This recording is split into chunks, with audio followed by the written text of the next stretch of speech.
সপ্তাহের পর সপ্তাহ ধরে টম ডিক অ্যান্ড হ্যারি ডাইনে বাঁয়ে যে সকল টিম দেখতেছে সবার কাছে হারার পরে at the end of the day Real মাদ্রিদের মতো দলকে হারায় দেওয়া, এইরকম নটাঙ্কিবাজি খালি লিভারপুলের পক্ষেই সম্ভব আসলে।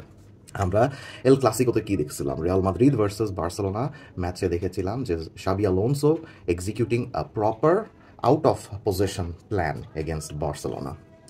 রিয়াল মাদ্রিদের পায়ে যখন বল ছিল না তখন প্রেসিংয়ের মাধ্যমে, পজিশনিংয়ের মাধ্যমে এবং কাউন্টার প্রেসিংয়ের মাধ্যমে বার্সেলোনাকে একদম তটস্থ বানিয়ে দিয়েছিল রিয়াল মাদ্রিদ, এবং কিছু কিছু ক্ষেত্রে তারা ডিরেক্ট ফুটবলও কিন্তু খেলেছিল, which caused Barcelona a lot of problems. আমরা গত রাত্রে লিভারপুল ভার্সেস রিয়াল মাদ্রিদ ম্যাচে দেখলাম যে রিয়াল মাদ্রিদের এই ওষুধগুলো রিয়াল মাদ্রিদের উপরেই আরও ভালোভাবে খাটিয়েছে লিভারপুল। গত মাস দুয়েক ধরে লিভারপুলের যেমন ফর্ম, তাতে তারা এই জিনিসটা ঠিকমতো করতে পারবে বলে আমরা মনে হয় না কেউই সেরকম এক্সপেক্ট করছিলাম। But at the end of the day this is champions league, and in the champions league আশ্চর্যের অনেক জিনিসপত্র হয় আসলে। অন দ্য পজিশন তো অবশ্যই, আউট অফ পজিশনেও রিয়াল মাদ্রিদকে দুর্দান্তভাবে কাউন্টার প্রেসিং করে চান্স ক্রিয়েশনের একটা দুর্দান্ত এক্সাম্পল আমরা গত রাত্রে দেখলাম। কিভাবে দেখলাম? Let's have a discussion.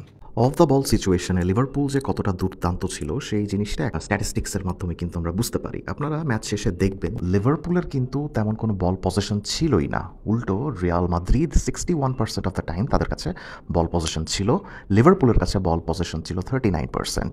মজার বিষয় হলো এই 39% সময়ই তারা যখনই বল পায়ে রেখেছে দে ওয়ার ভেরি পারপাসফুল। তারা জানতো যে তারা এক্স্যাক্টলি বল নিয়ে কি করতে চায়, রিয়াল মাদ্রিদকে কোন কোন জায়গাতে আঘাত হানতে চায়, এটা লিভারপুল খুব ভালো মতোই জানতো।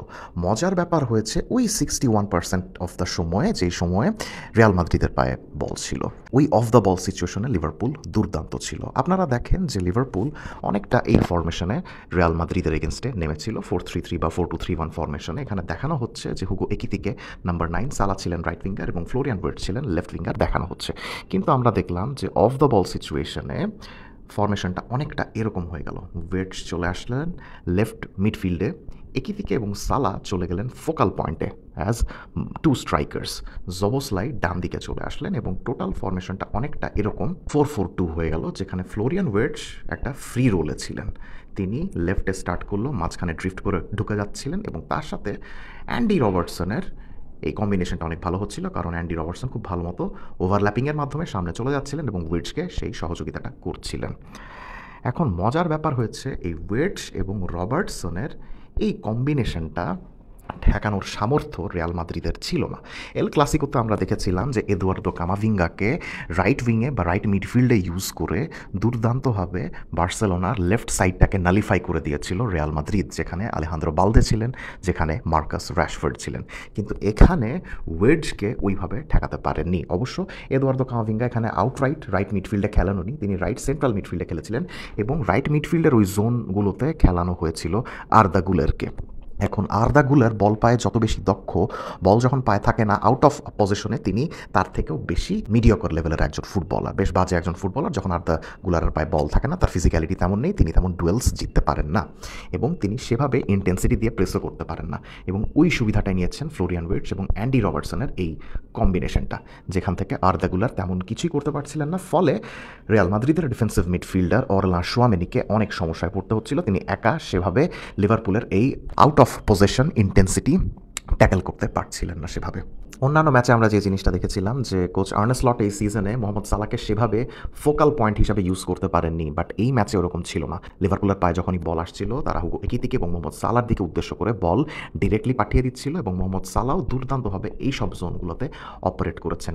এবং মোহাম্মদ সালা যেহেতু অনেক বেশি লাইভলি ছিলেন, সেহেতু রিয়াল মাদ্রিদের লেফট ব্যাক আলভারো ক্যারেরাস অত বেশি সামনে চলে যেতে পারছিলেন না। সালাকে আটকে রাখার জন্য তাকে এসব জোনগুলোতেই থাকতে হচ্ছিল, যে কারণে ভিনিসিয়াসও সামনে সেরকম কম্বিনেশন করার মতো মানুষকে পাচ্ছিলেন না, যেটা কিনা আবার কনর ব্র্যাডলি এবং জবোসলাইকে অনেক বেশি সহযোগিতা করে।